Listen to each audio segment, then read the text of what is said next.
Good evening students, welcome to Janvani classes. मैं अभिषेक भारद्वाज आपका स्वागत करता हूं हमारे यूट्यूब चैनल पर।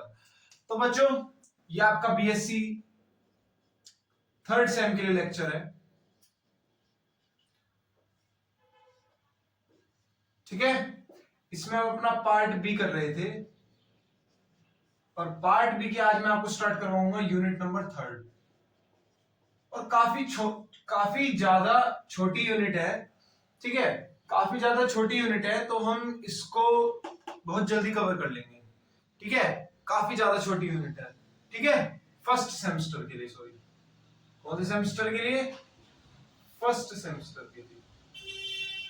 ठीक है, पार्ट बी और थर्ड यूनिट। ठीक है, तो ये फर्स्ट सेमेस्टर के लिए है। ठीक है, तो बच्चों, ये वाला जो आपकी थर्ड यूनिट है ये बेसिकली किसके ऊपर बेस है? आपकी सैटेलाइट्स, प्लैनेट्स के रिवॉल्यूशन, ठीक है, इन सब के ऊपर बेस है। आपके बेसिकली मैं अगर बात करूं नॉर्मल तो ये सेंटर फोर्सेस के ऊपर बेसिस है। हालांकि मैं आपको सेंटर फोर्स, देखो अगर आपके पहले टॉपिक की बात करूं चैप्टर में तो वो क्या है? वो आपका सेंटर फोर्स है। और सेंटर फोर्स के बारे में मैं आपको अच्छे से डिटेल में बता चुका हूं। ठीक है, इसकी एक एक चीज मैं आपको लिखवा चुका हूं, सेंट्रल फोर्स की, व्हाट इज सेंट्रल फोर्स, है ना। ये सारी चीजें तो मैं आपको ऑलरेडी बता ही चुका हूं। तो मैं ऐसा नहीं मानता कि आप सभी को इसे दोबारा से मुझे बताने की जरूरत पड़ेगी कि सेंट्रल फोर्स आपके होते क्या है। ठीक है, अगर किसी भी बच्चे को जानना है इनके बारे में तो बच्चों मैं आपको बता देता हूं। देखो, कुछ टॉपिक्स हैं जो मैं ऑलरेडी सेमेस्टर फिफ्थ वालों के लिए कवर करवा चुका हूं। ठीक है, तो मैं आपसे यही कहूंगा कि जो बच्चे आज नए हैं क्लास में, एक बार सेमेस्टर फिफ्थ वाली प्लेलिस्ट पर जाएं। वहां पर आपके पास यूनिट 4 होगी। ठीक है, पार्ट ए की यूनिट 4 मैंने करवाई है सेंट्रल फोर्स के नाम से। वहां पर आपको दो टॉपिक्स पढ़ने हैं, एक तो सेंट्रल फोर्स की डेफिनेशन, प्रॉपर्टीज, ठीक है, और केपलर्स लॉ के बारे में। ठीक है, केपलर्स लॉ और डिडक्शन ऑफ केपलर्स लॉ ये मैं ऑलरेडी करवा चुका हूं। आपको बस चैनल पे जाना है और प्लेलिस्ट पर जाना है। प्लेलिस्ट पर आपको फिफ्थ सेमेस्टर की प्लेलिस्ट पकड़नी है। ठीक है, फिफ्थ सेमेस्टर की प्लेलिस्ट पर आपको फोर्थ यूनिट, ठीक है, फोर्थ यूनिट जो है वो सेंट्रल फोर्स के ऊपर ही है। आपको पूरी यूनिट नहीं देखनी है, आपको जस्ट सेंट्रल फोर्स की नॉर्मल डेफिनेशन देख लेना, उसको समझ लेना। मैंने वहां बहुत अच्छे से समझा रखी है। ठीक है, ठीक है, मैं आपके लिए पिन भी कर दूंगा, एक काम करूंगा वो नीचे मैं डिस्क्रिप्शन में पिन भी कर दूंगा। ठीक है, तो आप नीचे देख लेना।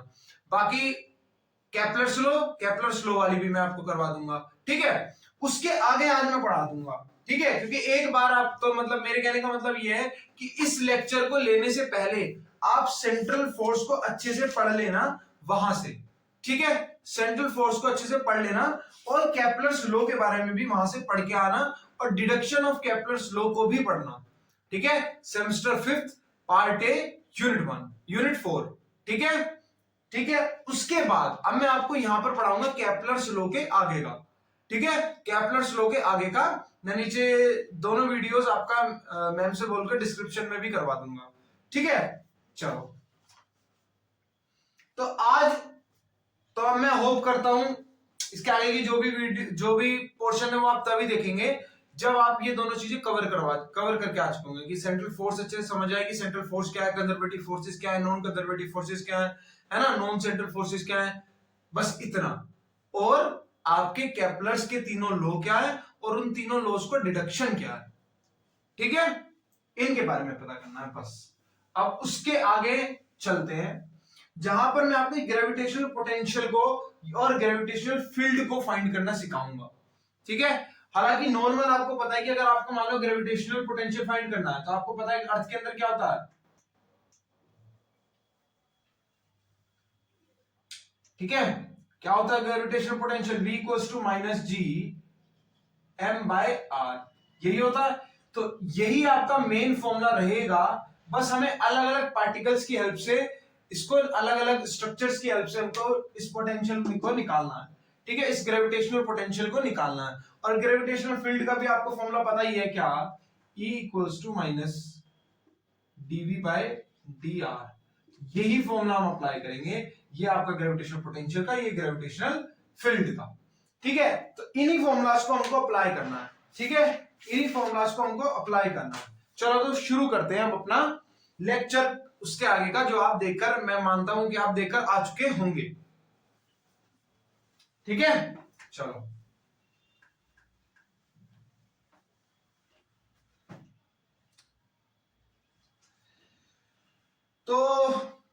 टॉपिक जो आपका फर्स्ट टॉपिक है आज के लेक्चर का वो है ग्रेविटेशनल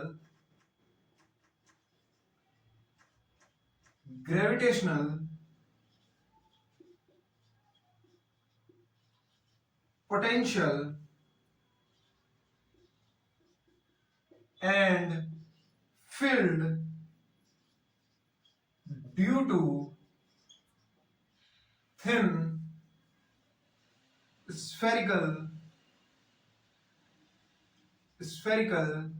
शेल। ठीक है, सबसे पहले मैं आपको निकालना सिखाऊंगा ग्रेविटेशनल पोटेंशियल और ग्रेविटेशनल फील्ड को स्फेरिकल शेल की मदद से। कैसे स्फेरिकल शेल? थिन। हम थिक का भी करेंगे, इसके बाद मैं आपको थिक का ही करवाऊंगा, पहले थिन का समझेंगे।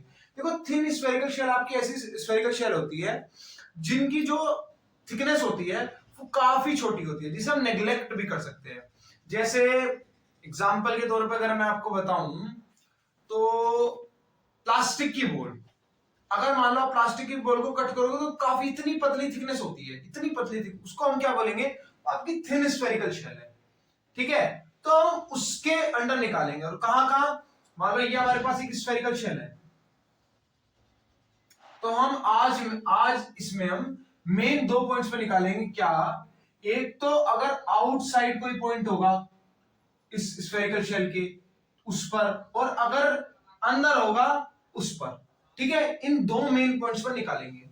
ठीक है, और आपको पता है कि आपकी जो एक स्फेयर है, आपकी जो एक स्फेयर होती है वो कई सारी रिंग से कंपेयर होती है, कई सारी रिंग से कंप्राइज होती है।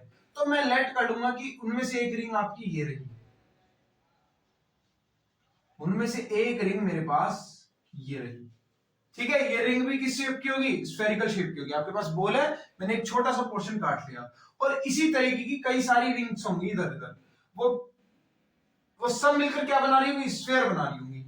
तो अगर मेरे पास इसका वॉल्यूम आ जाए, इसकी पोटेंशियल आ जाए, है ना, अगर मेरे पास इसका पोटेंशियल आ जाए, अगर मैं इसका पोटेंशियल निकालूं तो इंटीग्रेशन करके मैं पूरी स्फेयर का निकाल सकता हूं? बिल्कुल निकाल सकता हूं। तो पहले इसी का निकालते हैं। मान लो ये मेरे पास O पॉइंट है, ये मेरे पास D पॉइंट है जहां पर मुझे निकालना है। तो आज मैं केस अभी स्टार्ट करेंगे हम केस फर्स्ट के साथ। ठीक है, केस फर्स्ट आपका क्या है? केस फर्स्ट है at external point, at external point D. तो हम एक्सटर्नल पॉइंट डी पर निकालते हैं। ठीक है, ये आपका केस फर्स्ट है। ठीक है, मान लो क्या, ये जो आपकी डिस्टेंस है ओ से लेके डी तक, ये आपकी आर है। ओ से लेके डी तक आपकी क्या है? आर है।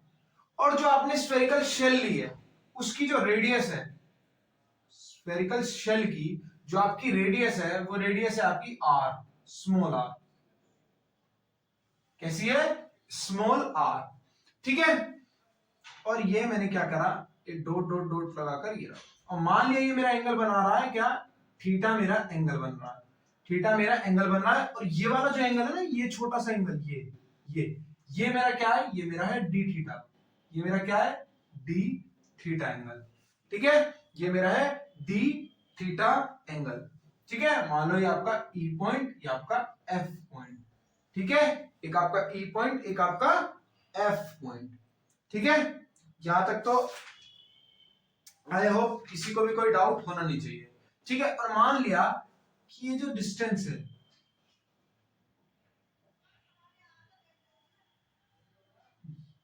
ये जो डिस्टेंस है ये ए है, ये जो डिस्टेंस है ए है।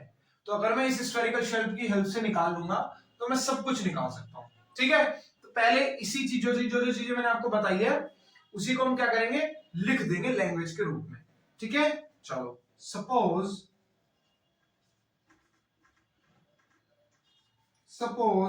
D be the point, suppose D be the point at which we have to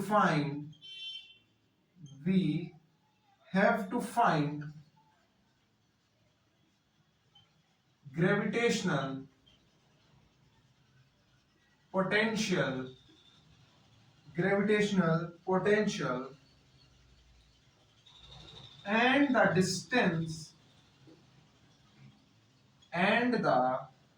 distance from the center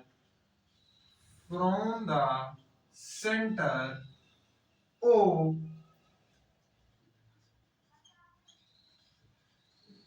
to the point D is capital R. ठीक है, यानी क्या आपका OD क्या है, R है. ठीक है, अब क्या करेंगे हम, suppose spherical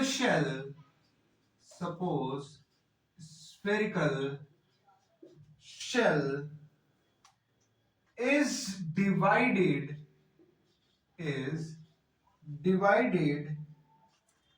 into number of circular rings. ठीक है, and consider such ring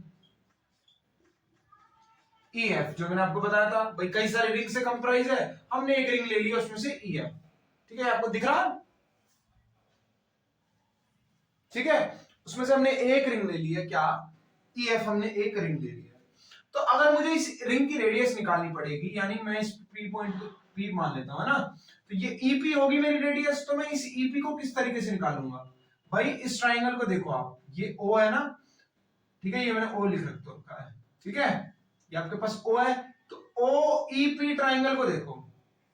अगर आप OEP ट्राइंगल को देखोगे तो मैं इसकी किस तरीके से निकाल सकता हूं भाई, मुझे क्या चाहिए, मुझे इस EP चाहिए, यानी रेडियस ऑफ क्या, रेडियस ऑफ रिंग चाहिए. तो मैं रेडियस ऑफ रिंग कैसे निकाल पाऊंगा, देखो, अब देखो,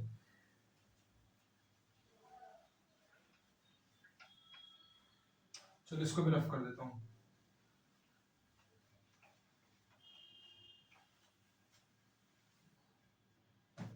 अब देखो, अगर मुझे दोबारा बनाना पड़ेगा, इधर बना देता हूं, है ना,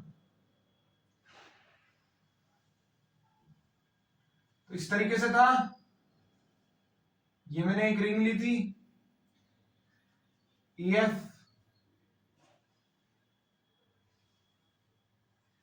D पॉइंट तक, ये मेरा O पॉइंट, ये मेरा D पॉइंट है ना, और मुझे निकालनी है ना, मान लो इसको मैंने P पॉइंट माना था. ठीक है, ये मैंने थीटा माना था, और ये मैंने माना था क्या, D थीटा. ठीक है, और इसको मैंने मान लिया था क्या, A, और ये मेरे पास कितनी है, R, कैपिटल R, और ये मेरे पास कितनी है, स्मॉल r. रेडियस मैंने मानी स्मॉल r. अब इन ट्राइंगल अगर आप ध्यान से देखोगे, इन ट्राइंगल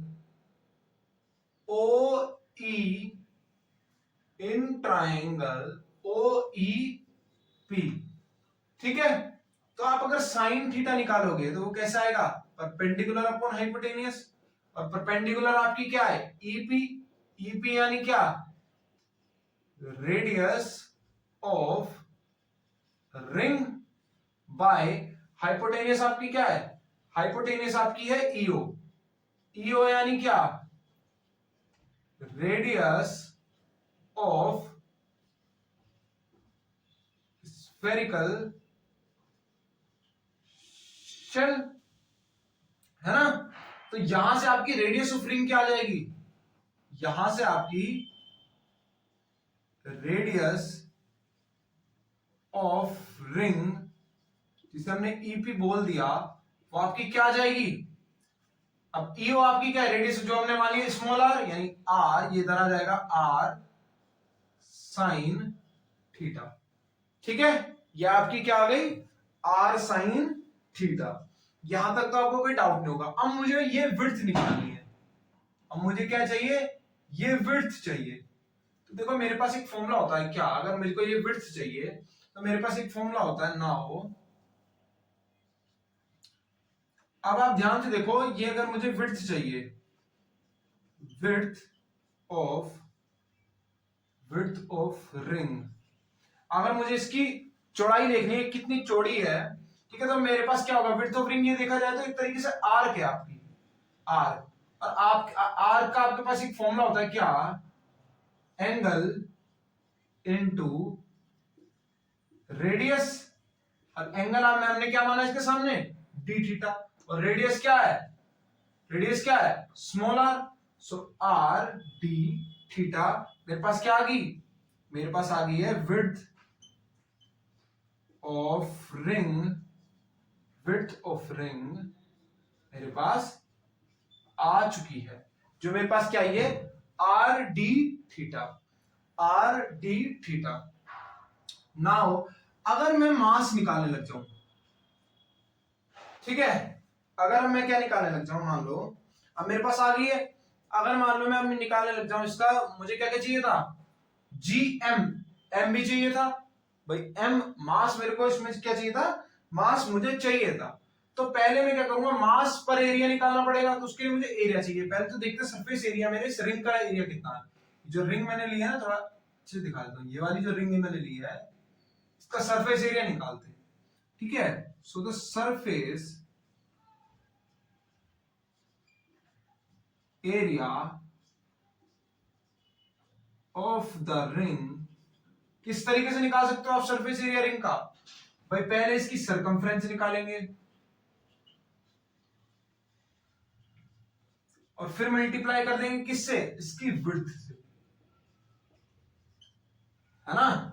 और सरकमफ्रेंस रिंग की क्या आएगी, 2 पाई, और विड्थ की रेडियस कितनी है, विड्थ की रेडियस है R sine theta, 2 pi R sine theta.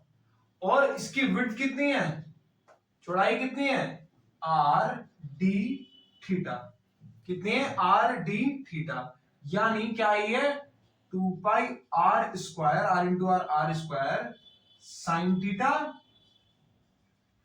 D theta. ये मेरे पास क्या आई है, ये मेरे पास आया है क्या, surface area of the ring मेरे पास निकल के आया, ठीक है। Surface area of the ring मेरे पास निकल कर आ चुका है। अब ये मेरे पास सरफेस एरिया ऑफ रिंग निकल कर आ चुका है।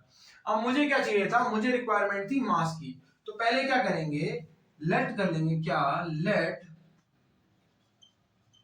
मास पर यूनिट एरिया, ठीक है, मास पर यूनिट एरिया, इसे आप सिग्मा से डिनोट करो।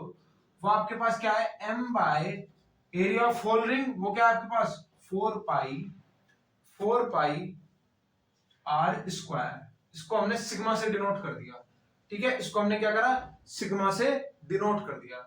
तो अब एक यूनिट एरिया का मेरे पास मास है, एक यूनिट एरिया का, तो इतने यूनिट एरिया का मेरे पास मास कितना होगा, इतने यूनिट एरिया का मेरे पास मास कितना होगा, इंटू 2 पाई आर। चलो इसे मैं बाद में करता हूं, पहले इतना नोट करो, ये आपको दिख रहा है अच्छे से पूरा,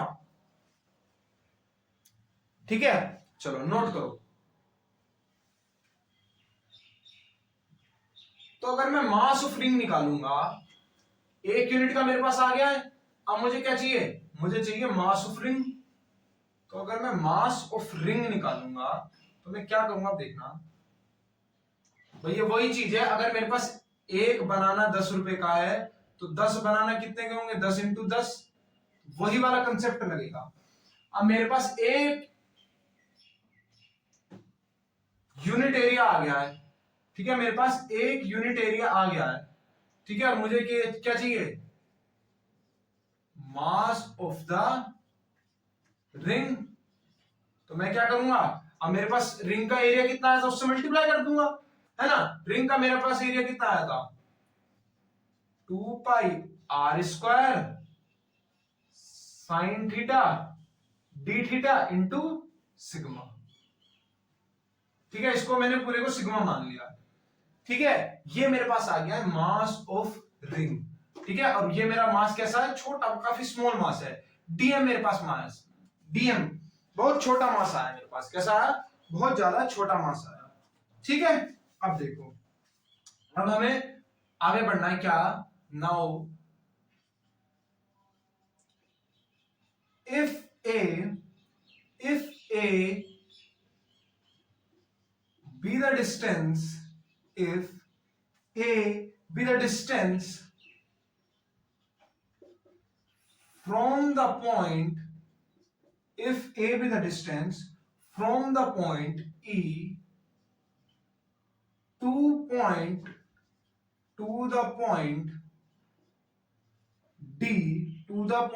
D, that is ED equals to A, ठीक है? Then the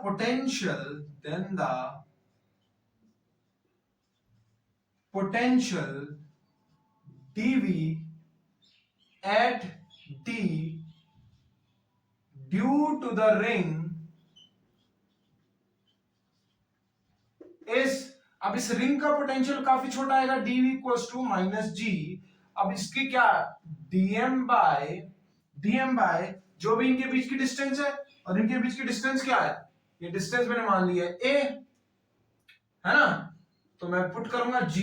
अब dm मेरे पास क्या है, ये आई है, तो dm की वैल्यू पुट करते हैं 2 pi r square sigma sign theta d theta by a। अब मुझे सबकी निकालनी है, तो मैं क्या करूंगा, इंटीग्रेशन करूंगा। लेकिन मेरे पास इंटीग्रेशन करूंगा तो मेरे पास एक प्रॉब्लम आएगी, और वो प्रॉब्लम क्या होगी कि यहां मेरे पास दो वेरिएबल्स हैं, है ना, यहां मेरे पास कितने वेरिएबल्स हैं, दो वेरिएबल्स हैं भाई। कौन कौन से, एक तो मेरे पास क्या है, एक तो मेरे पास है मेरा थीटा वेरिएबल, एक है मेरे पास मेरा थीटा वेरिएबल, और एक है मेरे पास ए वेरिएबल। ये ए वेरिएबल भाई, रिंग्स तो अभी मैंने ये लिया, अगर मैं यहां रिंग लेता तो ये ए चेंज हो जाता। तो मेरे पास दो वेरिएबल्स हैं, क्या क्या, एक है मेरे पास वेरिएबल ए, और एक है मेरे पास वेरिएबल कौन सा, थीटा।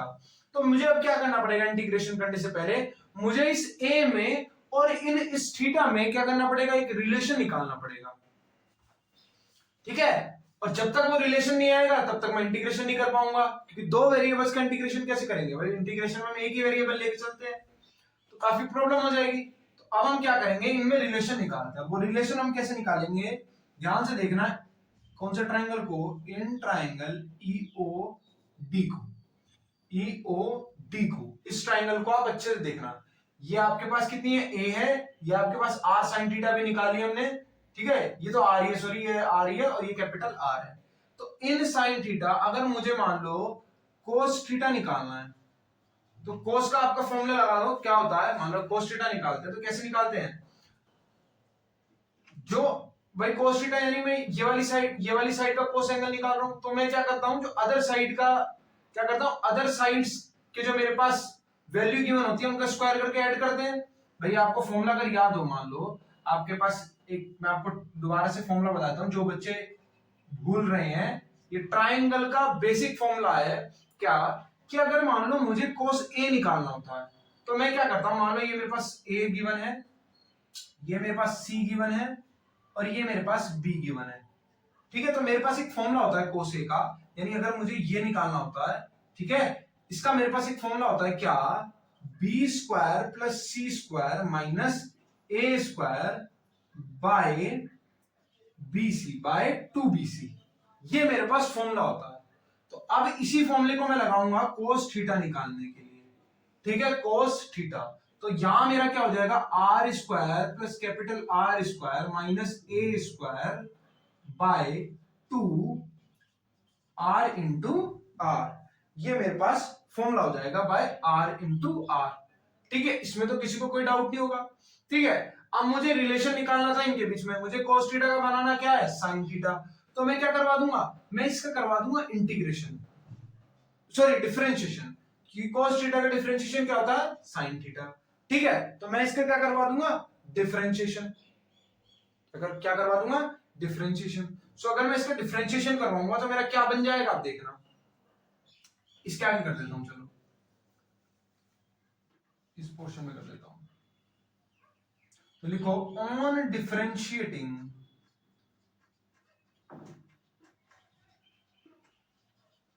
तो कोस थीटा का होता है differentiation minus sine theta, minus sign theta, और थीटा का भी करोगे तो क्या हो जाएगा, डी थीटा। आर स्क्वायर ये आपका कांस्टेंट है, ये रेडियस तो कांस्टेंट ही रहनी है, तो ये तो 0 हो जाएगा भाई। ये भी कांस्टेंट है भाई 1/2r, ये तो आप ऐसे ही ले लो। अब अंदर वाले का करते रहो, है ना। अगर आप सोच रहे हो कि सर ये तो डिवाइड वाला फॉर्मूला लगेगा, नहीं लगेगा, क्योंकि ये कांस्टेंट है भाई। अगर 1/2 होता तो 2 कांस्टेंट होता, बाहर आ जाता। ये दोनों कांस्टेंट ही तो है, तो कांस्टेंट तो ऐसे ही बाहर आ जाते हैं, कांस्टेंट का थोड़ी डिफरेंशिएशन होता।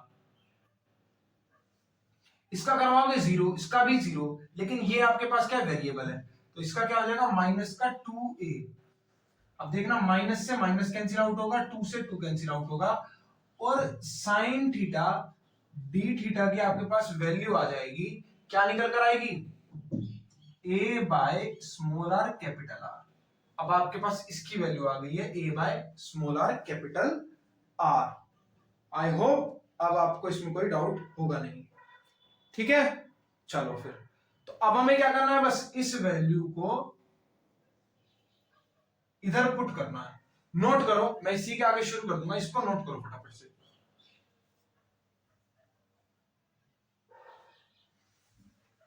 ठीक है, तो जब मैं इस वैल्यू को पुट करूंगा तो देखना,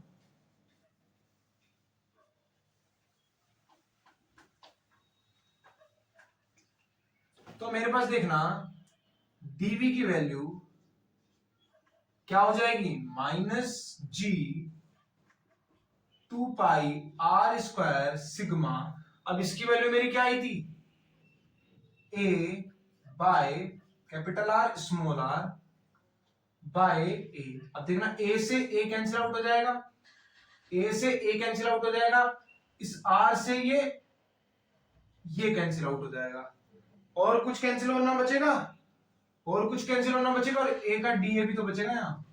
ठीक है, a का dA बचेगा, वहां पे भी dA कर लेना, इस a का dA भी बचेगा। ठीक है, ये आपके पास बचेगा, यानी आपके dv की वैल्यू क्या आ गई, minus G 2 pi are sigma dA by R. अब ये आपके पास आ गया पोटेंशियल एक रिंग का। अब आपको पोटेंशियल निकालना है दो रिंग का, तो आप क्या करोगे, इंटीग्रेशन कर दोगे। ठीक है, क्या करोगे, इंटीग्रेशन करोगे। आप देखना लिमिट किस तरीके से पुट करोगे। अब आपको रिंग यहां से शुरू होगी कोई भी, और यहां तक एंड होगा रिंग का, तो आप देखना ये आपके पास कितनी आर। जब आप इस आर में से इस रेडियस को माइनस करोगे तो आपके पास ये पॉइंट आ जाएगा ना, और जब इस आर में इस रेडियस को प्लस करोगे तो यहां तक पॉइंट आ जाएगा। तो आपके पास दिस यहां से यहां तक कितना होगा, और यहां से यहां तक कितना होगा, इस पूरे का निकालना है। तो इंटीग्रेशन की लिमिट क्या होगी, आर माइनस आर से आर प्लस आर तक, है ना भाई। हमको इस पॉइंट से इस पॉइंट तक निकालना है ना। जब आप इस बड़े आर में से स्मॉल आर को माइनस करोगे तो आपके पास ये वाला पोर्शन आ जाएगा। जब इसमें आप ये प्लस करोगे तो आपके पास ये पूरी आ जाएगी, है ना। सो अब हम क्या करेंगे, इसमें इंटीग्रेशन करेंगे by putting limit R minus R से आर प्लस आर तक। ठीक है, चलो आगे।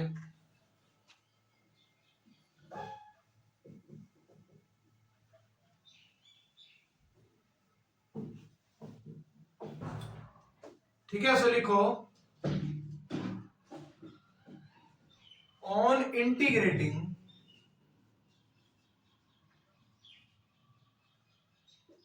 वी गेट, एक सेकंड अच्छा,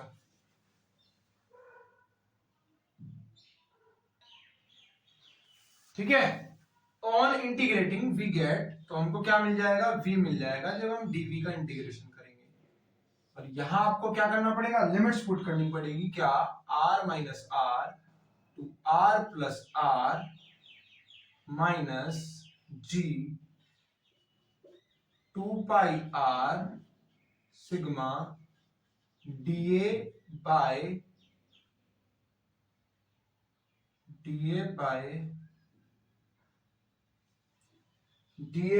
आर। ठीक है, अभी से हटा दो।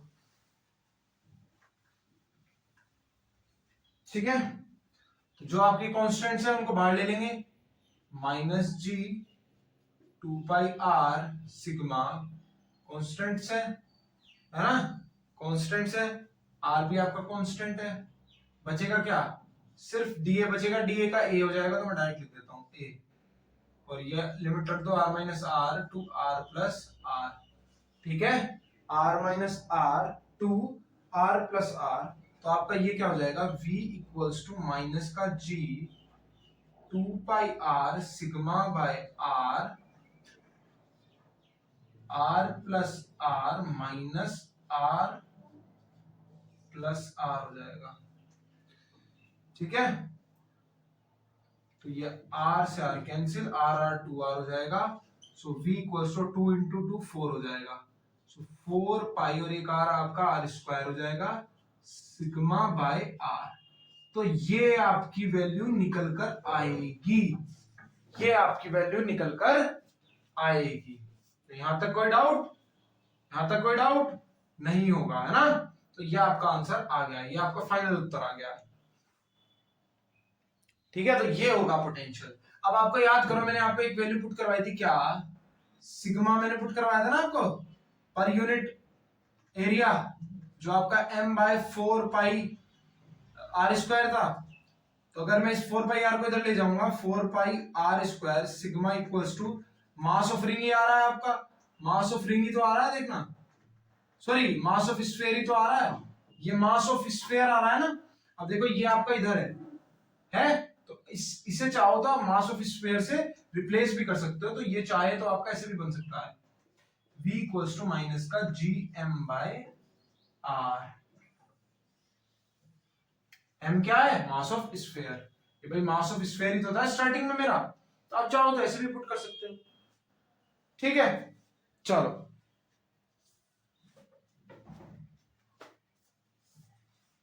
अब अगर मान लो आप क्या निकालोगे, ग्रेविटेशनल फील्ड निकालोगे, तो ग्रेविटेशनल फील्ड इसी पॉइंट के लिए, ठीक है, इसी पॉइंट के लिए अगर आपको ग्रेविटेशनल फील्ड निकालने के लिए मैं बोल दूं, तो आप ग्रेविटेशनल फील्ड किस तरीके से निकालोगे, अब बताओ मुझे, किस तरीके से निकालोगे ग्रेविटेशनल फील्ड, क्या निकालना है हमको, सेकंड ग्रेविटेशनल फील्ड, ठीक है, एक्सटीरियर पॉइंट के लिए निकाल रहे हैं हम ग्रेविटेशनल फील्ड, और ग्रेविटेशनल फील्ड का आपका क्या होता है formula, F equals to minus का ग्रेडियंट ऑफ V, या फिर माइनस का dV बाई डी आर, है ना, dV by d r, minus का आपकी इसकी वैल्यू क्या आई है, d by d r minus का G M by r, minus का जी एम बाय आर, तो आपकी इसकी वैल्यू क्या हो जाएगी, माइनस माइनस प्लस हो जाएगा, और इसकी वैल्यू आपकी आ जाएगी G M by R square, G M by R square, ठीक है, तो ये आपका आंसर आ जाएगा, और आर स्क्वायर का करोगे तो यहाँ माइनस ऑटोमेटिक दोबारा से आ जाएगा, ठीक है, बट डिफरेंशिएशन तो ऐसे होता है ना, मतलब 1/r स्क्वायर का आप कर रहे हो, तो कैसे करोगे, r की पावर -2, इसका क्या कर रहे हो आप, डिफरेंशिएशन कर रहे हो, डिफरेंशिएशन आपका कैसे होता है, मतलब d की पावर x की पावर n अपॉन dx का आप करते हो तो क्या होता है, x की power n-1 upon O x की क्या होता है n x की पावर n-1, यही तो होता है, जब आप इसका करोगे तो क्या हो जाएगा, n-2 ही तो आएगा, यहाँ पे बाय आर है ना, हाँ ठीक है, यहाँ पर बाय आर है तो -1 होता, तो -1 ही तो आता, -1 और बाय आर स्क्वायर हो जाता, तो वही चीज करिए, तो माइनस ये यहां से आया, ठीक है, चलो, तो हमने निकाल लिया बच्चों एक्सटीरियर पॉइंट का, अब मान लो यही डी पॉइंट को मैं खिसका के अंदर कर दूं थोड़ा सा, अब इसी डी पॉइंट को मैं खिसका के क्या कर दूं, थोड़ा सा अंदर कर दूं, ठीक है, ठीक है, मान लो P से थोड़ा इधर कर देता हूं, इस डी पॉइंट को मैं खिसका के थोड़ा इधर कर देता हूं, तो चेंज किसमें होगा, चेंज जस्ट आपका R थोड़ा छोटी हो जाएगी, ठीक है, R आपकी छोटी हो जाएगी और रेडियस से छोटी हो जाएगी, रेडियस अभी तो आपकी R जो है, इस केस में R जो है वो बड़ी है स्मॉल r से, अगर आप क्या हो जाएगी इस केस में, मान लो डी पॉइंट आपका इधर आ गया, ठीक है, तो R आपकी बड़ी हो जाएगी इससे, बस इतना चेंज आ जाएगा, है ना, तो अब छोटे वाले के लिए निकालते हैं,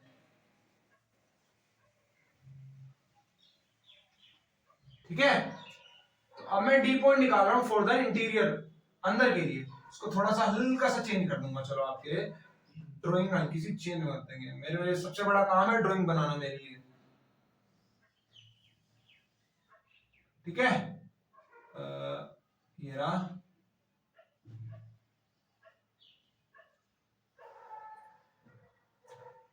ठीक है, ऐसे ही तो कर रहे थे हम। अब हमने क्या करा, पॉइंट ले लिया आपका यहां, इस डी पॉइंट को ले लिया यहां। तो आपका जो ये ई एफ था, ये डी पॉइंट यहां हो गया, ओ आपका यही है, ठीक है। आर अब भी आपकी यही है, और ये अब आपकी कैपिटल आर है ये, ठीक है। यहां पे कोई डाउट नहीं होगा आपको, ठीक है। वही चीज है, ये आपकी रिंग है, ठीक है। ये वही रिंग है आपकी जो अब तक चल रही थी रिंग, ठीक है। ये वही रिंग है आपकी, ठीक है। प्रोसेस बिल्कुल सेम होगा, ठीक है। तो लिख दो अब केस 2, केस सेकेंड, किसके लिए,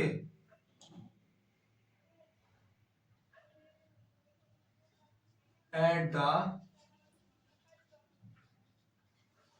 इंटरनल पॉइंट डी, ठीक है, at the internal point D, ठीक है। देखो सब कुछ सेम ही रहेगा, सब प्रोसेस वही रहेगी। जैसे जैसे आप करोगे भाई ये थीटा है, ये आपका डी थीटा है, तो प्रोसेस तो वही रहेगी। आर आपकी जो डीवी की वैल्यू आएगी वो बिल्कुल वही आएगी, ठीक है। यहां पर आप लिख दो क्या कि भाई, लिख दो क्या, potential due to point d, point potential, potential at point d due to ring is, क्या पोटेंशियल आएगा, वही जो पहले आया था आपका, माइनस का G 2 pi are sigma d a by are, यही आएगा। पोटेंशियल तो सेम आएगा भाई, आपकी वैल्यूज तो सब वही है, कुछ अलग थोड़ी है। ये आपकी ए ही है, ये आपकी ए ही है ना। इसमें तो आपका कोई चेंज आएगा ही नहीं, ठीक है। बस आपकी किस में चेंज आएगा, अब लिमिट्स में चेंज आ जाएगा, है ना। अब आपका क्या होगा, बस लिमिट्स में थोड़ा सा चेंज आ जाएगा। लिमिट्स में क्या आ जाएगा, चेंज आ जाएगा भाई। अब हमें क्या निकालना था, अब हमें क्या निकालना था, अब हमें क्या डिस्टेंस चाहिए, हमको एक तो चाहिए भाई इस पॉइंट से लेके इस पॉइंट तक का चाहिए, इस पॉइंट से लेके इस पॉइंट तक का चाहिए। तो अगर मुझे इस डी पॉइंट और इसके बीच की डिस्टेंस निकालनी है ना, पहले मुझे इन दोनों के बीच की डिस्टेंस निकालनी है। तो मैं क्या करूंगा भाई, ये मेरे पास आर है, ओ, और इसको मान लेता हूं कोई भी पॉइंट मान लो, ओ एम मान लो। तो मेरे पास ओ एम आर है, ओ एम में से अगर मैं इस आर को माइनस कर दूं तो मेरे पास डीएम आ जाएगा। तो मेरे पास ये डिस्टेंस आ जाएगी भाई, डी से एम तक की आ गया। और ये निकालने तो मैं क्या करूंगा, बस इस आर में से इस आर में इस आर को प्लस कर दूंगा, मेरे पास इस डी एन पॉइंट के बीच की डिस्टेंस भी आ जाएगी। तो जस्ट मुझे क्या करना है, इंटीग्रेशन करना है, और लिमिट्स हल्की सी चेंज हो जाएंगी, ठीक है। तो लिख दो now the potential, now the potential V due to the whole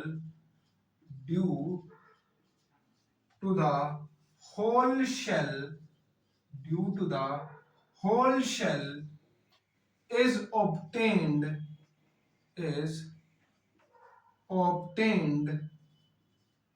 by the integration of above equation between the limits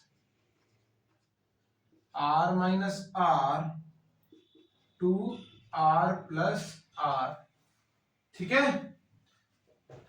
सो क्या हो जाएगा आपका v बराबर r minus R to r plus R minus G 2 pi r sigma dA by r। तो वही आएगा constant, बाहर constant तो सारे बाहर आ जाएंगे, यानी minus G 2 pi r sigma by r, और dA का हो जाएगा a, कहां से r minus R to r plus R. तो इस बार कैपिटल R बाहर आएगा, इस बार आपका क्या बाहर आ जाएगा, कैपिटल बार 2r की फॉर्म में, यानी इसका क्या हो जाएगा minus G 2 pi r sigma by r into 2r। तो यहाँ से r आपका कैंसिल हो जाएगा और 2 इंटू 2 आपका 4 हो जाएगा, इसको मैं डायरेक्ट यहीं से लिख देता हूँ, और ये आपका 4 हो जाएगा। तो इसकी ओवरऑल आपकी वैल्यू जो आएगी सिर्फ इतनी आएगी, ये आपकी वैल्यू आएगी निकल कर, ठीक है। 2 pi r sigma 2 pi r sigma equals to v, ये आपकी वैल्यू आएगी। ये चाहे तो वो वापिस से आप स्फेयर के मास भी नोट कर सकते हैं भाई। कैसे, सिग्मा की वैल्यू क्या थी, दोबारा याद करो क्या थी, m by 4 pi r square. अब वहां पर आपको 4 पाई r है, तो मैं r स्क्वायर को r डॉट r करके लिख सकता हूँ, इसको इधर ले जाता हूँ, तो क्या बचेगा इधर m बाय स्मॉल r बचेगा, उधर क्या आ जाएगा 4 पाई r सिग्मा, यही चीज आ जाएगी, यही मुझे गिवन है। तो मैं चाहूँ तो इसको ऐसे भी लिख सकता हूँ, माइनस का g m by small r, ये भी लिख सकता हूँ मैं, ठीक है, नोट कर लो।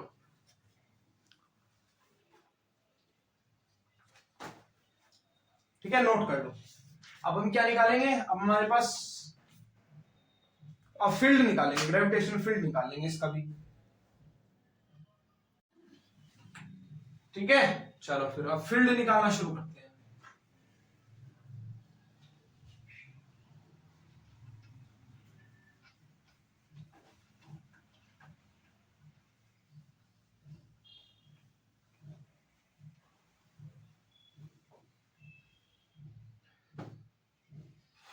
ठीक है, तो अब देखो सेकंड हमको जो इसमें निकालना है क्या, ग्रेविटेशनल फील्ड हमको चाहिए, ठीक है। वो आप वापिस ऐसे निकाल सकते हो, माइनस का dv बाय dr। dv आपके पास कितना आया था, कितना आया यहाँ पर, माइनस का g m बाय r, यही आया है आपका। अब यहाँ पे तो r है ही नहीं, कैपिटल R है यहाँ पर कहीं भी नहीं है, तो आपका यहाँ पर क्या आ जाएगा, जीरो आ जाएगा, क्या आ जाएगा, जीरो आ जाएगा, ठीक है। अब देखना, आप कर्व समझना इसका, अगर मैं आपको इसका डायग्राम बना के दिखाऊं तो डायग्राम देखना, दोनों केसेस का कंबाइंड डायग्राम बनाऊंगा, पहले इसे नोट करो।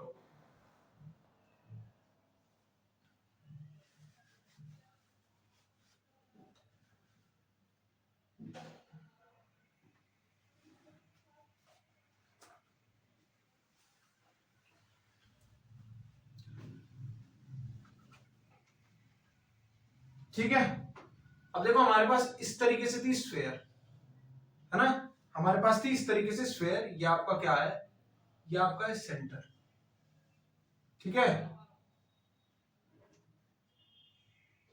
थोड़ा स्ट्रेट बनाऊंगा इसको, ये आपके पास क्या है,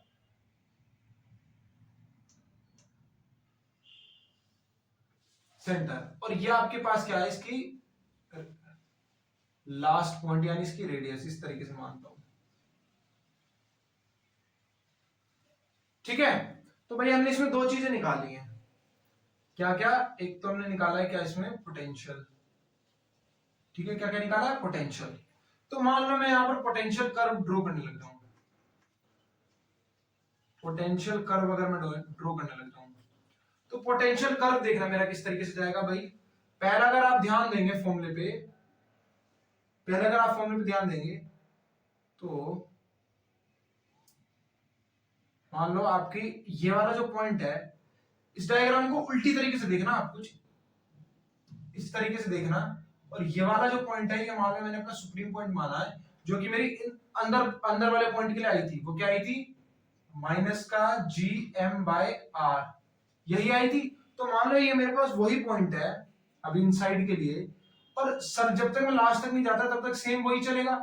कौन सा पॉइंट है ये? माइनस का जी एम बाय आर के लिए। उसके बाद आप देखना, जो अगर मैं आउटसाइड पहुंच जाता हूं तो आउटसाइड अगर मैं स्मॉल आर के उससे दिखाऊंगा तो मेरे पास क्या आएगी? माइनस का G M by R square. ठीक है, माइनस का G M R cube, minus का जी एम आर क्यूब। तो अब देखना रेडियस क्या होगी? बढ़ गई। रेडियस बढ़ गई तो वो क्या हो जाएगा? वो घट जाएगा आपका। घटेगा कैसे? इस तरीके से। ठीक है, इस तरीके से घट जाएगा। ठीक है, मान लो आपका डी पॉइंट का सब मेरी इधर आ रहा था, तो ये वाला पॉइंट आपके लिए किसके लिए होगा? माइनस का G M by R cube के लिए। तो ये तो मेरा पोटेंशियल कर्व हो गया आउटसाइड और इनसाइड दोनों के लिए। अब अगर मान लो मैं फील्ड कर्व बनाने लग जाऊं, यहां पर फील्ड कर्व अगर मैं बना दूं तो देखना इनसाइड के लिए मेरा फील्ड की वैल्यू कितनी आ रही थी? एफ की वैल्यू मेरी कितनी आ रही थी? 0 आ रही थी। तो यहां तो बनना ही नहीं है कर्व, यहां तो बनेगा ही नहीं कर्व। बनेगा? नहीं बनेगा। तो कर्व मेरा शुरू होगा यहां से, कर्व मेरा शुरू होगा यहां से, और उसकी वैल्यू क्या आई थी मेरी? G M by R square. क्या आई थी? G M by R square. तो आर ज्यादा तो वो भी क्या होगा? घटना शुरू होगा। तो ये मेरा कर्व बनेगा दोनों का। ठीक है, मान लो ये वाला पॉइंट मैंने किसको डिस्क्राइब करा है? F equals to G M by R square. ठीक है, वो भी माइनस का। ठीक है, और ये वाला पॉइंट जो है ये मैंने किसको डिस्क्राइब कर रहा है? ये सारा जो भी था ये यहाँ पे मैं ड्रॉ नहीं करूंगा, ये मेरा तो f इक्वल्स टू 0 को डिस्क्राइब कर रहा है। क्या मेरे पास कुछ फोर्स ही नहीं है। ठीक है, तो इस तरीके से कर्व बनेगा। इसको सीधा दिखाऊं तो सीधा कुछ इस तरीके से बनेगा ये, और दूसरे वाला बनेगा आपका बस इस तरीके से। ठीक है, चलो।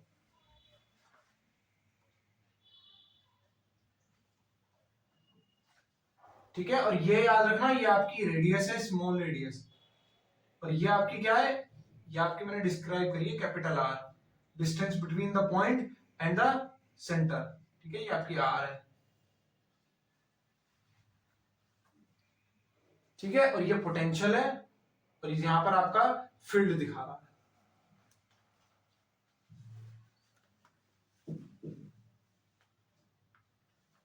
ठीक है, नोट हो गया? चलो।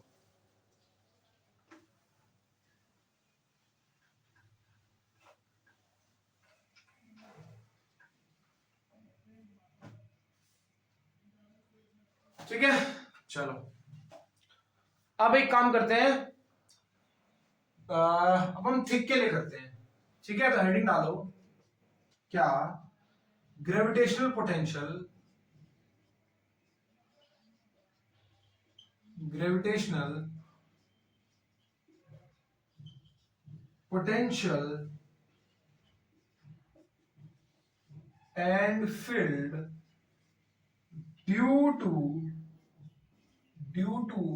a thick thick spherical shell, due to a thick spherical shell।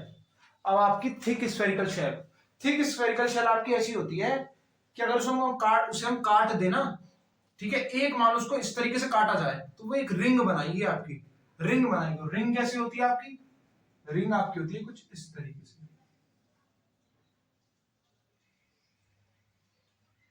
Concentric circles दो। ठीक है, दो आपके कैसे सर्किल? कैसे? कंसेंट्रिक सर्किल, जो एक ही, जिनका सेंटर एक ही हो। ठीक है, तो ये आपकी थिक वाली हो गई। ठीक है, ये मान लो इसकी क्या है? ये मोटाई है। ठीक है, तो इसके लिए भी हम वही पोर्शन करेंगे। अब देखो हमारा एक ही काम हो जाएगा, पिछले वाले से हम समझ ही चुके हैं, तो हमने वापस से क्या ड्रॉ कर लेनी है? एक हमको ले लेनी है रिंग, अपनी तरफ से इमेजिनरी रिंग ले लेंगे हम। ठीक है, फिर उसी का इंटीग्रेशन करके हम निकाल देंगे पूरा। तो यहां पे भी हम वही रिंग लेंगे, इस तरीके से हमने रिंग ले लिया,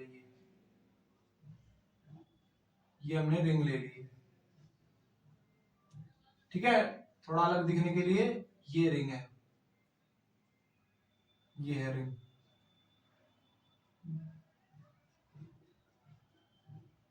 दिख रही है डिफरेंट, अब थोड़ा अच्छा डिफरेंस आपको दिखने लगा होगा, ये रिंग है, ठीक है। मान लो इस O पॉइंट से ये वाली जो मेरी रेडियस है, ये मेरी रेडियस है R2 और ये रेडियस है मेरी क्या, R1, ठीक है, ठीक है। स्मॉल रेडियस मेरी क्या है, R1 और बड़ी रेडियस मेरी क्या है, R2, ठीक है। यहां तक कोई डाउट, यहां तक कोई डाउट होना भी नहीं चाहिए। और यहां से यहां तक की डिस्टेंस मान ली मैंने, इस रिंग के यहां तक डिस्टेंस मान ली मैंने A, और इसकी मोटाई मैंने मान लिया क्या, DA, DA मैंने मान लिया विड्थ, DA मैंने क्या मान लिया, इस रिंग की विड्थ को मैंने क्या मान लिया, DA, ठीक है। DA मैंने क्या मान लिया, इसकी विड्थ को। अब यहां तक कोई डाउट नहीं। अब अगर मुझे DA पे पहुंचाना होगा, DA पे जाना होगा, मतलब मुझे इस O से ये मुझे D पॉइंट पर अगर निकालनी होगी, तो मैं क्या करूंगा, पहले इस R पॉइंट की, R1 पॉइंट के हिसाब से निकालूंगा, फिर मैं इस, हाँ, R1 पॉइंट के हिसाब से निकालूंगा और R2 पॉइंट के हिसाब से निकालूंगा। तो चलो निकालते हैं, आ जाओ। Suppose D be the point, suppose D be the point। अब ये जो मैं कर रहा हूं, ये किसके लिए कर रहा हूं, डाल देना case 1, case first, for exterior point, for external point, for external point, ठीक है, for external point. Suppose D be the point at which we have to find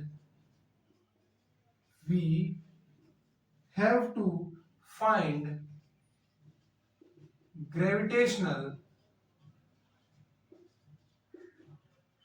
potential, and the distance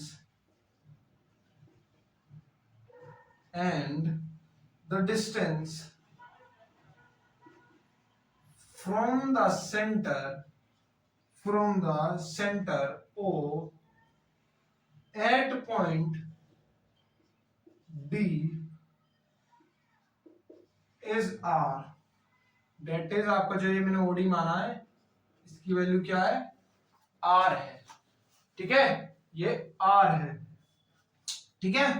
आगे लिखो क्या, suppose the spherical shell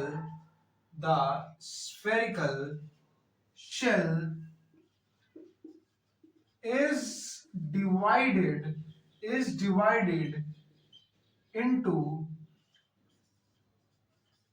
a large number of concentric shell, and consider one such shell of radius A and very small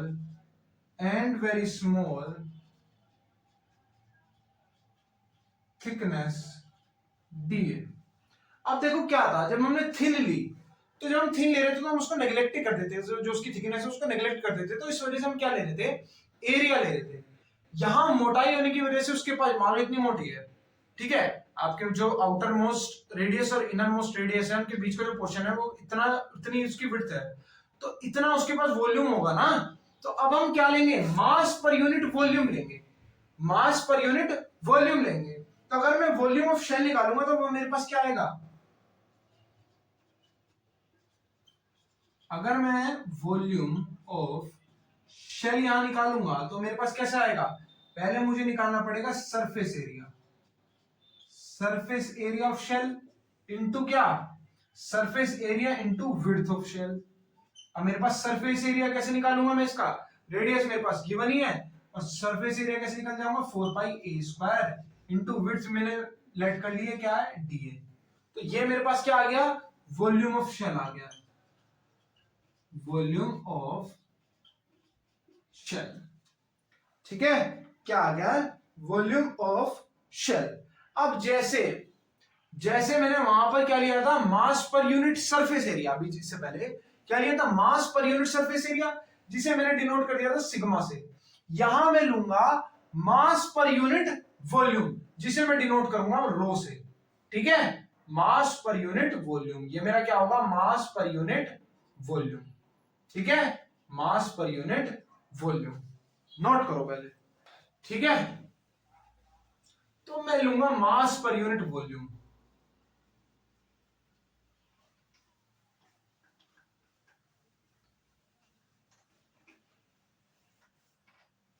चलो फिर लेते हैं अपना मास per unit volume को।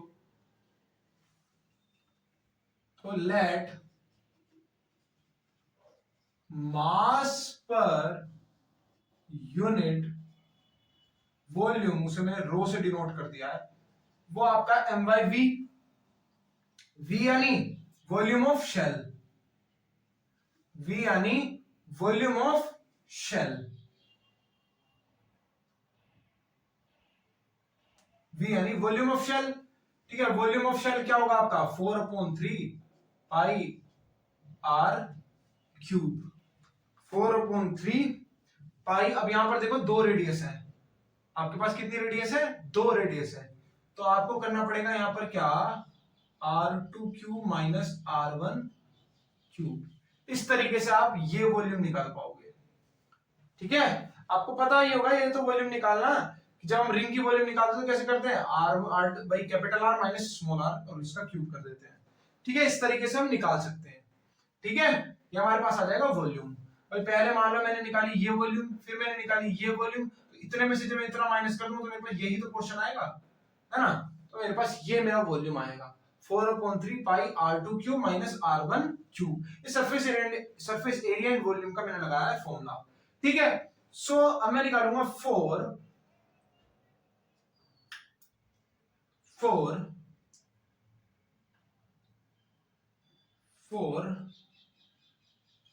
v equals to कितना, 4 pi a square dA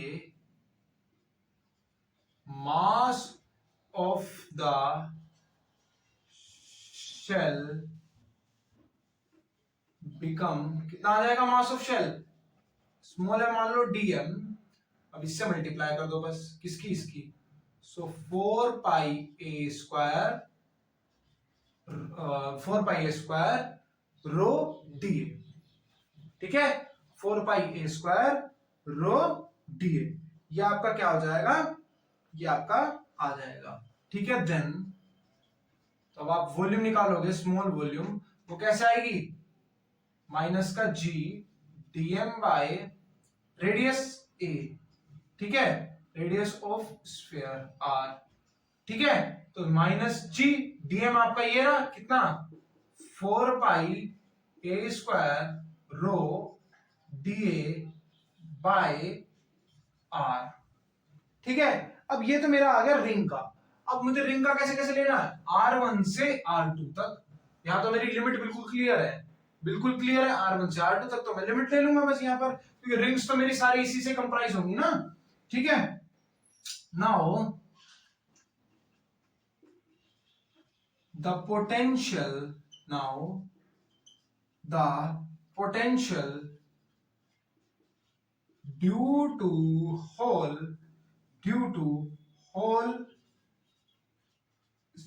spherical, due to whole spherical shell is obtained by the integration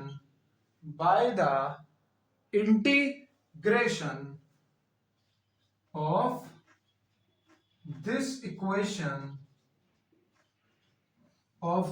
equation between limits r1 to r2।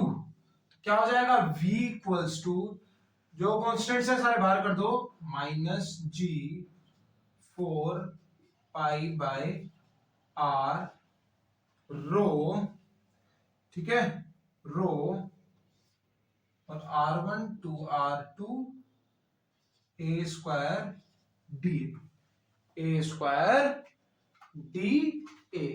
तो ये आपका a², इसका इंटीग्रेशन करोगे तो क्या बन जाएगा, -g 4 पाई/r, ये जाएगा आपका a³/3 r1 to r2, ठीक है।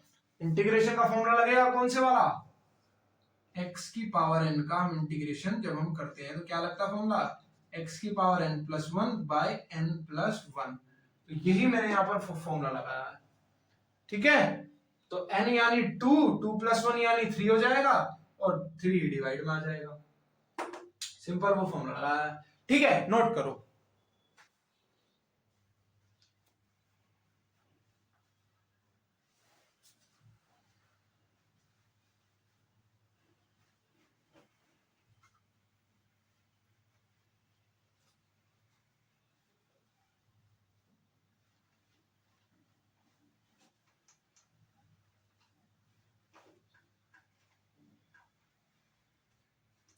तो मेरी v की वैल्यू क्या आ जाएगी, -g 4 पाई/r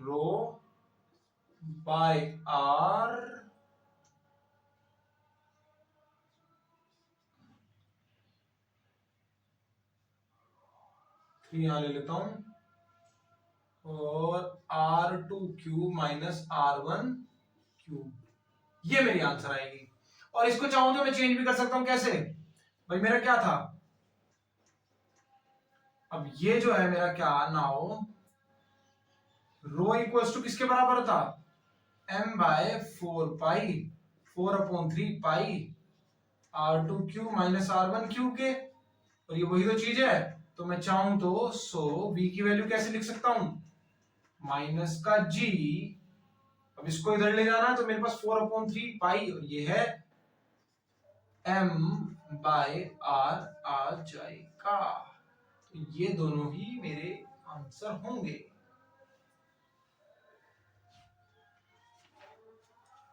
ठीक है, नोट करो। अब अगर मुझे निकालना होगा क्या, ग्रेविटेशनल फील्ड, तो मैं ग्रेविटेशनल फील्ड कैसे निकालूंगा, अब हम ग्रेविटेशनल फील्ड निकालते हैं, ग्रेविटेशनल फील्ड, ठीक है। तो ग्रेविटेशनल फील्ड हम किस तरीके से निकाल सकते हैं, ठीक है। तो ग्रेविटेशनल फील्ड आपका वही होता है, F इक्वल्स टू माइनस का ग्रेडियंट ऑफ V, यानी माइनस का dV/dr, है ना, dV/dr। तो F इक्वल्स टू माइनस का d/dr माइनस का gm/r, तो क्या हो जाएगा, F इक्वल्स टू माइनस का gm/r², बिल्कुल वैसे जैसे पहले आया था। यह आपका आंसर आ गया।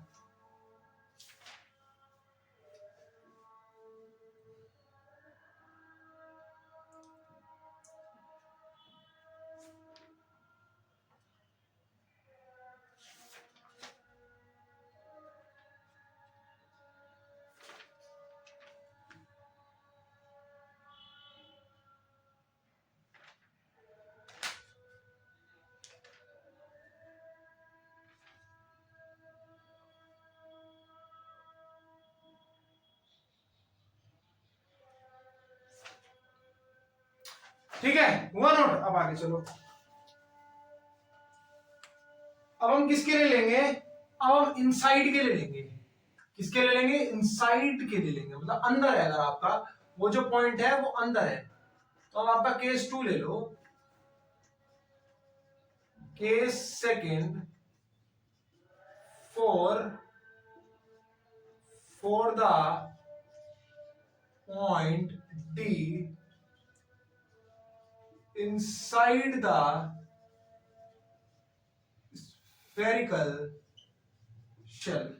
अब उस पॉइंट के लिए लेंगे जो स्फेरिकल शेल के अंदर होगा, ठीक है। अगर आपके स्फेरिकल शेल के अंदर होगा तो आपकी जो पोटेंशियल होगी वो क्या होगी, माइनस का जी dm बाय ए। अब आपका रेडियस नहीं रहेगा सर्कल, सर्कल की रेडियस नहीं लेंगे, अब हम वो पॉइंट लेंगे सेंटर से लेके उस पॉइंट, उस डी पॉइंट तक के बीच की डिस्टेंस जो हमने ए मान रखी है, ठीक है। बाकी सब कुछ तो वही होगा, ठीक है। तो हमारे पास dv माइनस का जी, अब dm निकालने का प्रोसेस वही है जैसे हमने अभी इसके जस्ट केस ए में करा था। वो हमारे पास क्या आई थी, 4 pi a square rho d a by a हो जाएगा, ठीक है। बस यही है, बाकी तो फिर आपको क्या करना है, क्या करना है, जस्ट यहां पर ए से ए को कैंसिल कर देना है, तो डीवी आपके पास क्या जाएगी, माइनस का जी 4 पाई रो ए डी ए। अब आपको वापस से क्या कर देना है, इंटीग्रेशन कर देना है। लिमिट्स आपकी वही रहेंगी R1 से लेके R2 तक, ठीक है। तो वही करना है आपको, बस यहां लिख दो, now the potential, now the potential due to the whole, due to the whole spherical shell, due to the whole spherical shell is obtained, is obtained by the integration of this equation by limit R1 to R2। तो आपका v क्या आ जाएगा, R1 से लेके R2 तक minus का जी 4 पाई रो d ए, ठीक है। इंटीग्रेशन जब आप करोगे कॉन्स्टेंट्स तो ऐसे ही रहेंगे, यानी आपका जी ऐसे ही रहेगा, जी 4 पाई भी ऐसे ही रहेगा, ये भी ऐसे ही रहेगा। ए का इंटीग्रेशन क्या हो जाएगा अब आपका, ए स्क्वायर बाय 2। लिमिट्स कहां से कहां तक, R1 से लेके R2 तक, है ना। तो ये आपका क्या हो जाएगा, माइनस का जी 4 पाई रो ए स्क्वायर बाय 2 से 2 कैंसिल, आप करना चाहो तो कर सकते हो, ठीक है। लेकिन हम करेंगे नहीं क्योंकि हमको मास में लेके आना है, हमको मास की फॉर्म में लेके आना है, तो वहां पर हमको 4 की जरूरत रहेगी, तो 2 से हमें बाद में मल्टीप्लाई करनी पड़ेगी। तो इससे अच्छा है हम ना करें, R2 square minus R1 square, ठीक है। तो आपका उत्तर जो आएगा, खैर उत्तर तो यही आएगा, आपका उत्तर जो आएगा, उत्तर तो यही आएगा। लेकिन आपको क्या चाहिए, आपको चाहिए क्या, अगर आपको मास में कन्वर्ट करना है तो आप इसको मास में भी कन्वर्ट कर सकते हो, ठीक है। बस वो प्रोसेस थोड़ा आपका लंबा चला जाएगा। कैसे चला जाएगा, थोड़ा सा लंबा चला जाएगा, ठीक है। वो प्रोसेस आपका हल्का सा लंबा चला जाएगा, ठीक है भाई। फिर आपको क्या चाहिए होगा, आपको इसके डिवाइड में 3 चाहिए होगा, 3 चाहिए होगा तो आपको 3 से मल्टीप्लाई 3 से डिवाइड चाहिए होगा। आपको यहां पर क्या चाहिए होगा, आपको चाहिए भाई, आपको इन शॉर्ट अगर मैं बताऊं, देखो रो आपका किसके बराबर था, m by 4/3 pi pi R2 cube minus R1 cube. तो आपको ये चीज चाहिए, तो आपको ये चीज मल्टीप्लाई में चाहिए, तो आप इसकी मल्टीप्लाई करवाओगे तो डिवाइड भी करवाना पड़ेगा, तो इसके डिवाइड में आपके पास ये भी आ जाएगा, है ना। आपको यहाँ 3 चाहिए तो 3 से मल्टीप्लाई भी करवानी पड़ेगी। अगर आप चाहते हैं मैं m में लाऊं तो चलो मैं m में भी लेके आता हूं, पहले इतना नोट करो,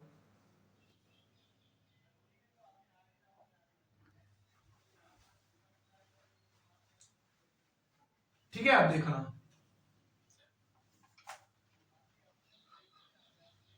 अगर मुझे यही फॉर्म चाहिए तो देखो v इक्वल्स टू माइनस जी, अब मैं क्या करूंगा यहां पर देखना, 3 से मल्टीप्लाई करवा दूंगा, -3 2 बाहर ले लूंगा, और अंदर क्या बचेगा, g 4 पाई रो, अभी मेरा बस 4/3 हो गया, 3 से मल्टीप्लाई 3 से डिवाइड करवा दिया, ठीक है रो।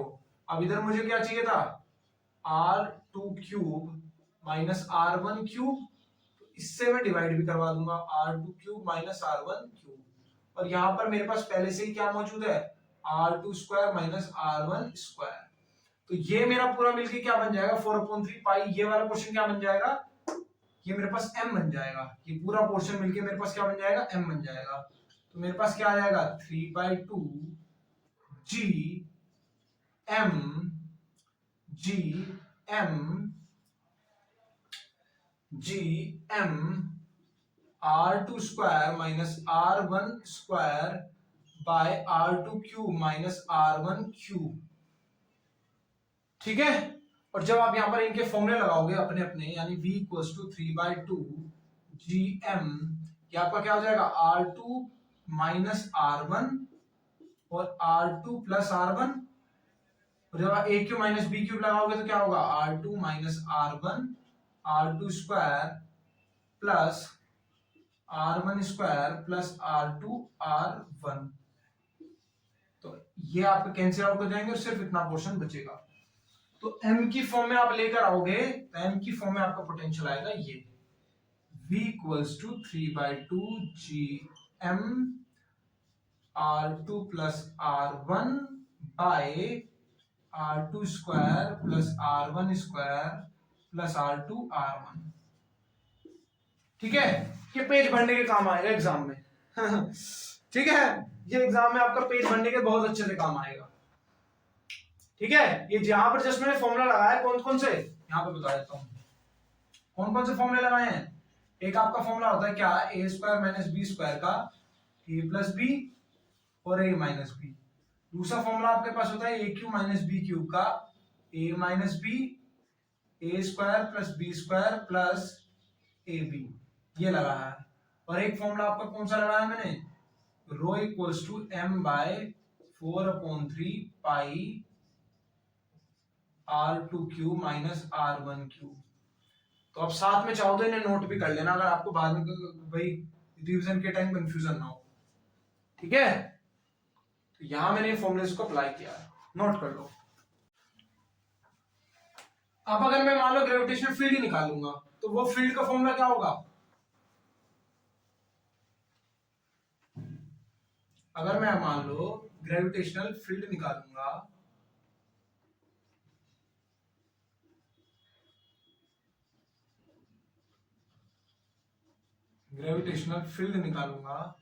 तो उसका फॉर्मूला मेरे पास क्या होता है भाई, माइनस का dv बाई डी आर, यानी F इक्वल्स टू माइनस का d by d are.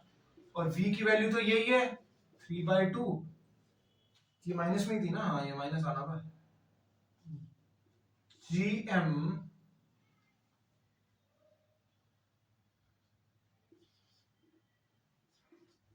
r2 plus r1 by r2 square plus r1 square plus r2 r1। अब मुझे बताओ कैपिटल आर है कहीं भी नहीं है, तो f की वैल्यू यहां भी क्या आ जाएगी, 0 आ जाएगी। यहां भी कैसी आ जाएगी, 0 आ जाएगी। तो ये भी आपका क्या आएगा 0, यहां भी आपका क्या आएगा 0 वैल्यू आएगी ग्रेविटेशनल फोर्स की।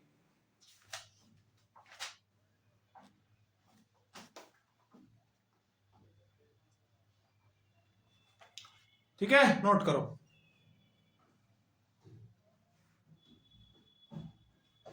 मुझे पता है थोड़ा सा लेक्चर बड़ा हो रहा है, कोई नहीं, वो इसलिए क्योंकि मैं सोच रहा हूँ कि 22 तक आपका सिलेबस कंप्लीट करवा दूं। तो मेरी साइड से तो 22 तक हो जाना चाहिए, है ना। फिर आपके पास एक मंथ के अराउंड बचेगा, तो आप चाहो तो इसको वीडियो को आधा आधा करके भी देख लेना, है ना, आपके लिए इजी होगा। आपको बस रिवीजन के टाइम देखते रहना, साथ साथ मेरा मेन मकसद ये है कि आपको रिवीजन के लिए इनफ टाइम मिल जाए। ठीक है, रिवीजन के लिए आपको इनफ टाइम मिल जाए। ठीक है, चलो आगे चलते हैं थोड़ा सा। अब एक टॉपिक चलो मैं और करवा देता हूं, जब इतना आपने हिम्मत दिखाई दी है तो एक टॉपिक की हिम्मत और दिखाओ, जिसका नाम है क्या, revolution of satellite, revolution of satellite around a planet. ठीक है, प्लेनेट के अराउंड, किसी भी प्लेनेट के अराउंड, फॉर एग्जांपल हमारी अर्थ, उसके अराउंड हमारा जो सैटेलाइट है वो रिवॉल्यूशन करती है, उसके बारे में पढ़ेंगे कि किस वेलोसिटी के साथ वो रिवॉल्व करती है, क्या क्या फैक्टर्स हैं जिन फैक्टर्स की वजह से वो रिवॉल्यूशन करती है, ठीक है, और किन किन फैक्टर्स की वजह से वो वेलोसिटी बनती है। अब समझना, पहले तो आप समझिए सैटेलाइट क्या चीज है। देखो सैटेलाइट आपकी दो टाइप की होती है। पहली आपकी होती है नेचुरल सैटेलाइट, ठीक है, देखो कोई भी चीज जो अर्थ के अराउंड रिवॉल्व कर रही है, जो अर्थ के अराउंड रिवॉल्व कर रही है, रिवॉल्यूशन कर रही है, उसको सैटेलाइट बोलते हैं। जैसे सन की सैटेलाइट क्या है, अर्थ सन की सैटेलाइट है ना, और क्या है मून, सॉरी, सन की सैटेलाइट अर्थ है, जुपिटर है, मार्स है, सैटर्न है, यूरेनस है, हम सब क्या है, these are the satellites of sun. अगर हम अर्थ की सैटेलाइट्स की बात करें तो अर्थ के पास मून सैटेलाइट है और भी कई सारी सैटेलाइट है, ठीक है। सैटेलाइट जैसे आपकी क्या, दो टाइप की सैटेलाइट्स होती हैं। पहली नेचुरल सैटेलाइट्स जैसे मून, ठीक है। सेकंड सैटेलाइट आपकी क्या होती है, सेकंड सैटेलाइट आपकी बोलती है, जैसे आपका इनसेट है जो कि इंडिया ने लॉन्च करा है अपना, ठीक है। तो ये आपकी किस में आती है, आर्टिफिशियल सैटेलाइट में आती है। ऐसी सैटेलाइट्स जो हम बनाते हैं, जिन्हें हम बोलते हैं ना कि हमने सैटेलाइट लॉन्च कर दी, ये सब आर्टिफिशियल सैटेलाइट है, ठीक है, आर्टिफिशियल सैटेलाइट है। जैसे हमने क्या लॉन्च करा है, हमने अपना ये क्या बोलते हैं, चंद्रयान लॉन्च किया था, है ना। चंद्रयान 2 में हमने सैटेलाइट तो लॉन्च कर दी थी, लेकिन हमारा रोवर लैंड नहीं कर पाया था, सही तो हुआ था, है ना। तो हमने क्या करा था, हमने मून को एक सैटेलाइट प्रोवाइड करी थी, आर्टिफिशियल सैटेलाइट, जो मून के चारों तरफ रिवॉल्यूशन करती है, ठीक है। तो हम उन्हीं के बारे में बात करेंगे, क्या रीजन रहता है कि सैटेलाइट जो है वो रिवॉल्व करना शुरू कर देती है, थोड़े डिस्टेंस पर गिरती क्यों नहीं है, ऐसा क्या रीजन रहता है, क्यों ये रिवॉल्यूशन होता है, उसके बारे में पढ़ेंगे। पहले लिखना शुरू करो। Satellites, satellite are basically two types, natural and artificial, ठीक है। like moon is the natural satellite, moon is the natural satellite of earth, ठीक है, and necessary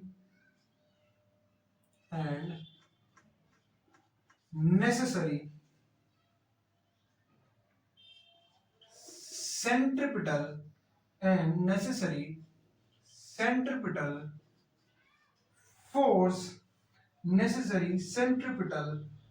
force, centripetal acceleration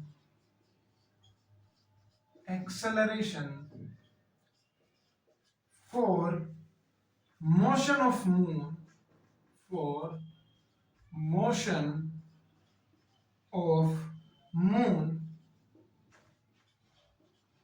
is provided by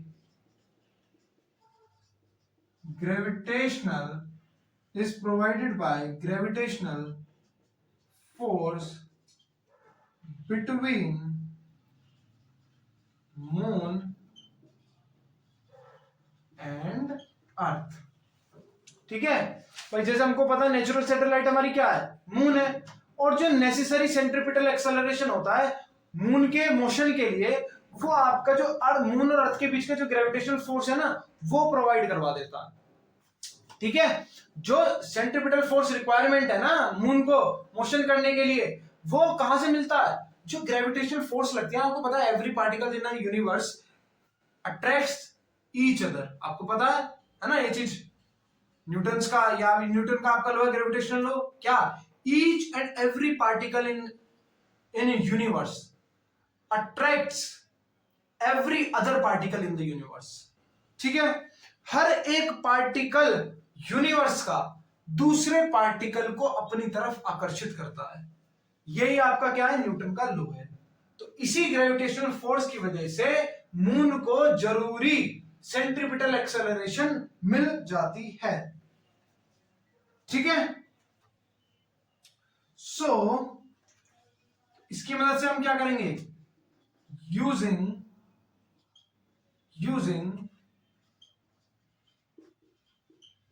Newton's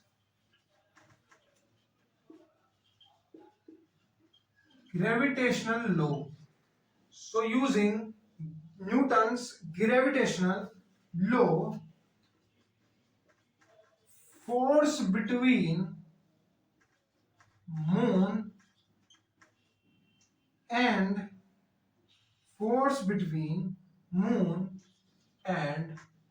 earth is, इस तरीके से निकाल सकते हो, F equals to G capital M small m by R square.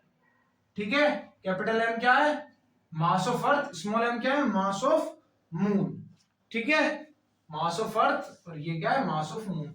अब ये फोर्स प्रोवाइड हो रहा है सेंट्रीपिटल एक्सेलरेशन के लिए मून की। ठीक है, ये फोर्स किसके लिए प्रोवाइड हो रहा है, सेंट्रीपिटल एक्सेलरेशन के लिए। तो ये फोर्स आपका किसके बराबर हो जाएगा, सेंट्रीपिटल एक्सेलरेशन के हो जाना चाहिए, क्योंकि यही तो प्रोवाइड करवा रहा है। तो जब ये इसके बराबर होगा तो क्या होगा, पहले इतना नोट करो।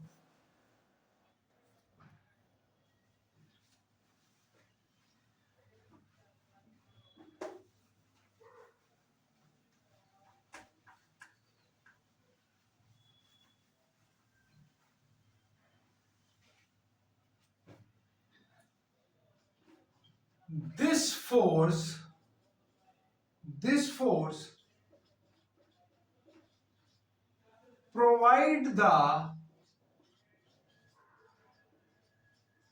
required centripetal force. So we have centripetal force का फॉर्मूला क्या होता है, mv स्क्वायर बाय आर। मास लेंगे मून का, क्योंकि मून की सेंट्रीपिटल फोर्स की बात हो रही है। ठीक है, और G M M upon R square, G M M upon R square. तो ये आपका कैंसिल आउट, ये आपका कैंसिल आउट। वी स्क्वायर की वैल्यू क्या आ जाएगी, जी एम, वी स्क्वायर की वैल्यू क्या आ जाएगी आपकी, जी एम। यहां तक कोई डाउट, जी एम और बाय आर। तो यहां से आपका v क्या आ जाएगा, जी एम बाय आर। तो ये आपकी आ गई मून की वेलोसिटी, जिस वेलोसिटी के साथ वो क्या करता है, मूव करता है।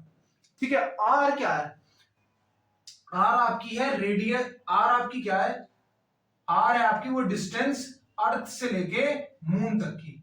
ये आपकी अर्थ की डिस्टेंस और ये आपकी मून की डिस्टेंस। तो इस तरीके से भी आप बोल सकते हो क्या, सिंस, इस तरीके से बोल सकते हो क्या, r equals to R plus H, radius of earth plus ये जो डिस्टेंस है अर्थ की सरफेस से।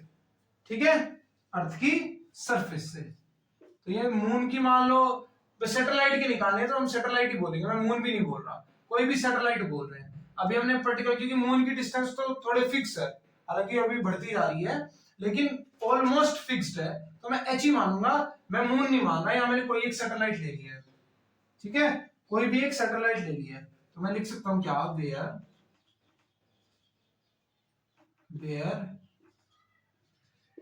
h is the height of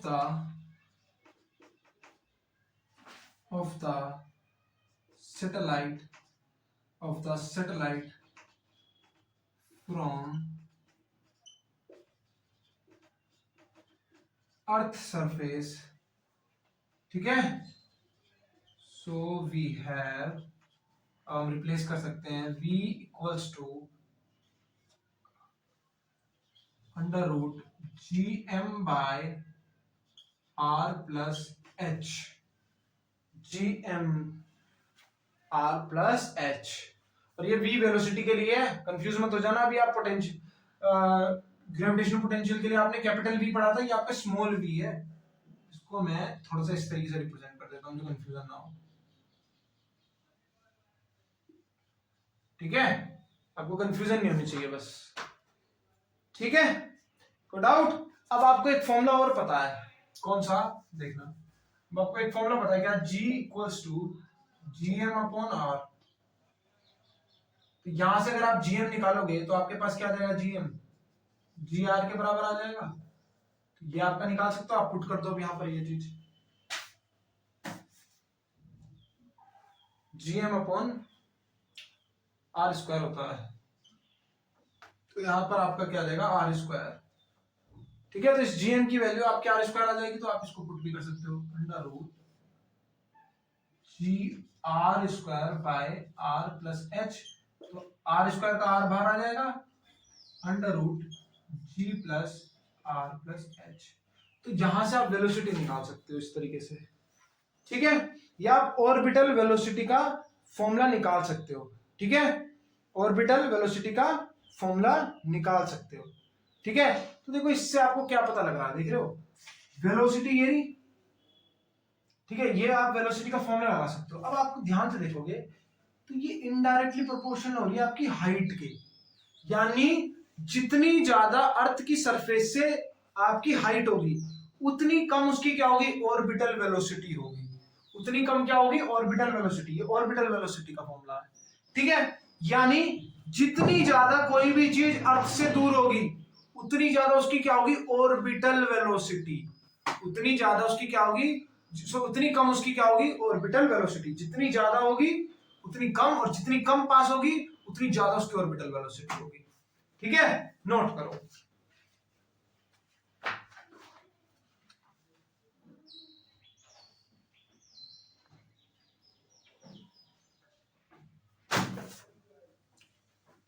ठीक है बच्चों, तो आज के लिए इतना ही रखते हैं। बाकी जो इसमें टॉपिक्स बचे हुए हैं उनको मैं कल कंप्लीट कर दूंगा। तो कल ये आपका चैप्टर मैं ट्राई करूंगा कि पूरा कंप्लीट करूं। ठीक है, तो कल मैं आपका चाहे 1 घंटे की क्लास लेनी पड़े, चाहे 1.5 घंटे की, चाहे 2 घंटे की, कल आपका ये चैप्टर मैं ट्राई करूंगा पूरा कंप्लीट कर दूंगा। ठीक है, चलो फिर। और याद रखना वो दोनों चीजों को देख कर आना। कौन कौन सी इस क्लास से पहले आया हो आपने देख लिया होगा, वैसे तो नहीं देखा। अगर किसी ने पहले क्लास लिया, अगर डाउट आ रहा है, ठीक है, या फिर कुछ भी समस्या है, तो एक बार पहले वो क्लास ले लेना सेंट्रीपिटल फोर्स की। ठीक है, यानी central forces, non central forces, ठीक है, conservative forces, non conservative forces, और आपके केपलर्स लॉ और उनके डिडक्शन। ठीक है, चलो फिर आज के लिए इतने रखते हैं। Thank you.